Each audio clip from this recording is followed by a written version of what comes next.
Hello everyone, welcome back to my channel. So quickly, I'm going to talk about relationship, finances in relationship. Anyway, first thing first, thank you all for always watching. Thank you for those who subscribed, all the new subscribers. I just want to say thank you and Merry Christmas to you all. So today, I just want to quickly discuss finances in a relationship.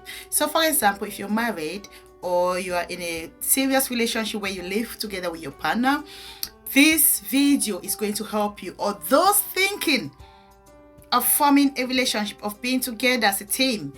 This video is going to help you. Please watch till the end. One of the causes of divorce or breakup in a relationship is finance. So we have to take this topic serious. Now, when I say finance, what do I mean? How to share, how to separate, and how to share, and how to invest together. So all of this is going to be in this video. I'm going to talk about all of these things in this video. Now we're gonna start. First thing first, if you're a couple and you're thinking to get married, or you're married, or whatever it is, when it comes, you have to discuss finances. Don't put it aside. It's something that has to be discussed, especially for us who come from Africa. So we came over here and we work hard to support our families back home. Especially for us, this video is very important. It's very necessary to avoid argument, to avoid problems, to avoid people quarreling at home because of basic commodity, money. Money doesn't give happiness, but then if you manage it properly, it can make you happy. And sometimes some people have a lot of it and it makes them sad. Yes, so you have to use it wisely, and you have to use it to satisfy the things, to bring you joy, not to give you pain. Okay, so the first thing that we're going to talk about is understanding each other and communicating. Now, when you're a couple in a relationship, you have to learn to communicate and understand each other. When I say communicate, if I'm married to somebody that have less responsibility back home and I've got a lot of responsibility back home, that person is supposed to understand with me that my own situation back home is different from theirs. So they don't want to, you cannot compare those two things. So you have to understand each other and you have to communicate effectively with each other. Right, the next point that we're going to talk about is breaking down that money that you earn. Now, say for example, both people are married. First advice is don't get married when you're a student. If both of you are student and you don't have any income coming in, there should not even be a topic on getting married. It should not happen. Wait until you can earn money. Because what does marriage mean? It means you're leaving your families and you're coming together to survive. You cannot get married and you're still depending on your family. So count that out. So when both of you are married, now what both of you have to do is come together, bring whatever you earn together. Now the best way, very best way, it's worked for me, it's worked, I hope it's gonna work for you, to manage finances as a couple, is work on percentages. Reason why I'm saying this is because you might be as a family, you might be as a couple. One person is earning, say for example, £5,000, and another person is earning £3,000, let's say, or £2,000. Now, you both come together, you earning £7,000, and now you want to start talking about, okay, let's share the bills, let's share this, let's invest. And you say, okay, you bring £2,000, I bring £2,000 every month. It means one person is staying with nothing, while the other person is still staying with £3,000. That's not fair. When you marry somebody because you want to make that person happy. And remember, money is part of those happiness. You cannot put it aside. A woman that's not happy will not enjoy lovemaking. A woman that doesn't have money to satisfy the things that makes her happy. For example, I love wearing beautiful outfits. I love dressing up. I love things that makes me beautiful. If I marry a man that takes all my money and stop me from doing those things, then it makes me sad. And when I'm sad, the home will be sad. He will not enjoy anything. I will not enjoy anything because I'm not doing the things that make me happy. The only thing that make me happy is dressing up and looking beautiful like this. Yes, looking beautiful and very, very beautiful. Yeah. So guys, remember that looking at finances is not just about what is coming in or what you're investing. It's also linking up to the things that have been making those people happy before getting married so that you maintain those things, because you still need them after marriage. So don't take it light. Take this video serious, because it's going to help you. I'm going to go to the next part of breaking up that money now. Okay, now let's break up that money. So you earn £5,000. I'm earning £2,000. Yes. You're not going to ask me to bring £2,000. You bring £2,000 for us to do our things in the house. No. We're going to break it up according to percentage. So now what you do, how much you pay for rent, how much you pay for bills, the monthly things that are you cannot avoid, council tax, rent, electricity, gas, water, the things that you cannot avoid, you put them down together, sum them up, get the total. Okay, get the total. Now your salary, what's the total? Okay, now we work on percentages. Now let's say, okay, 50% of your salary goes on house, the general things that happen every month. 50% of my salary goes to the general things that happen every month. Now 50% of £5,000 is 2,500. 50% of £2,000 is £1,000. So 2,500 plus £1,000 makes 3,500.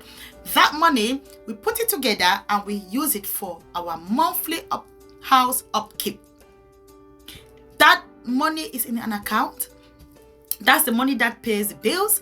That's the money that pays the rent. That's the money that pays the feeding. That's the money that does everything that leads to our monthly expenditure as a family. Now I'm left with 1,000. He's left with 2,500. We're now gonna break that money down on investment. How do we want to invest? We want to take 25% of our salaries for investment. Now, 25% of his 5,000 is £1,250. 25% of my 2,000 is £500. £500, £1,250 coming together, that's £1,750. Every month we have to invest that money. Because why? As a family, you don't just come in together as a family and sit there. You plan. You plan to have babies. You plan to invest. You plan to invest for the future of your children. You plan to invest for your own future, because you don't know what tomorrow might bring. Something might happen. Someone might fall ill and they need a lot of money to survive that person. Then you can sell that investment and raise that money to survive your partner. Or your child might want to go to a good university and you need to pay for that. You can sell part of your investment and send your child so that they can achieve their dreams. That's why we invest. So now bringing that £1,750, putting it together for investment. Two of you will decide whatever you want to invest on. But be smart when you do investment, okay? Now we go to the next part of it. Now what's left? He's got 1,250 left. I've got £500 left. Now we understand that, for example, as a foreigner, as having families back home, we all have responsibilities, okay? Now he decide what he wants to do with his money. If he loves you, he can use his money to give it to you at that point. If you love him, you can give him your money.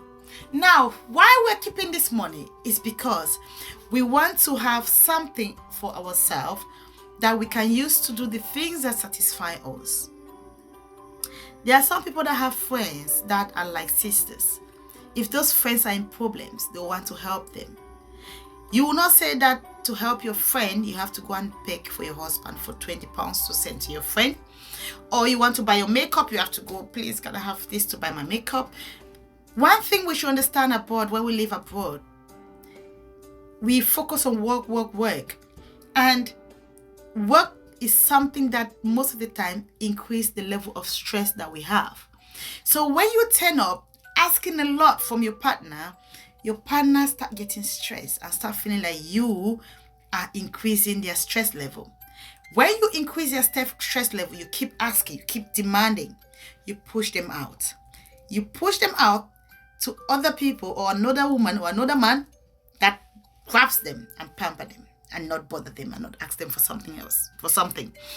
So we have to understand that these are the little things that we have to think about when we set up our finance goals in a family, make sure there's a leftover for the woman and there's a leftover for the man to manage their social life. When I say social life, what they need.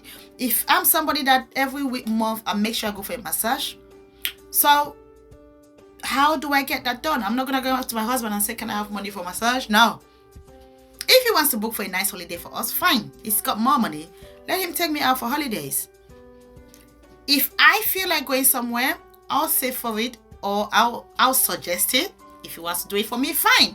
So at the end of the day, it's making sure there's a leftover, there's a balanced money that everybody can satisfy their social desire. Everybody have different social desire.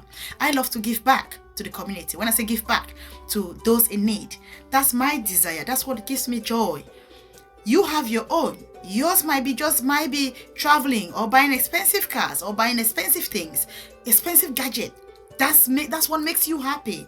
So don't take someone else from what makes them happy.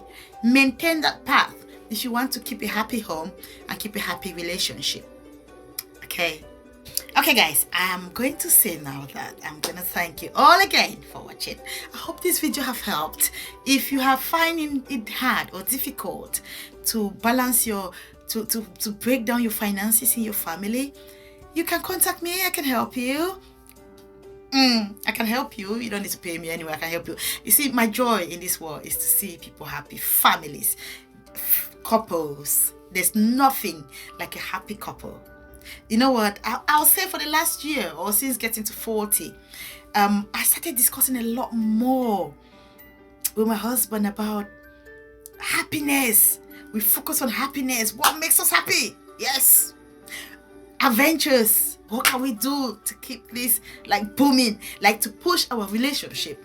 To be honest, I'm one person that from when I got married, I would say as time goes, I enjoy my relationship more. So the relationship grows better as time goes. So it makes, I feel blessed for that, because most people, as time goes, the love dies down, or they become like brothers and sisters, living together, understanding each other rather than the feelings and the emotions. But I believe that with me and my husband, it's more closeness and more together, and everything is like, it's like, oh, let's try this. It's so sweet, it's so nice. Seriously, like, I'm really happy. I'm like at the highest.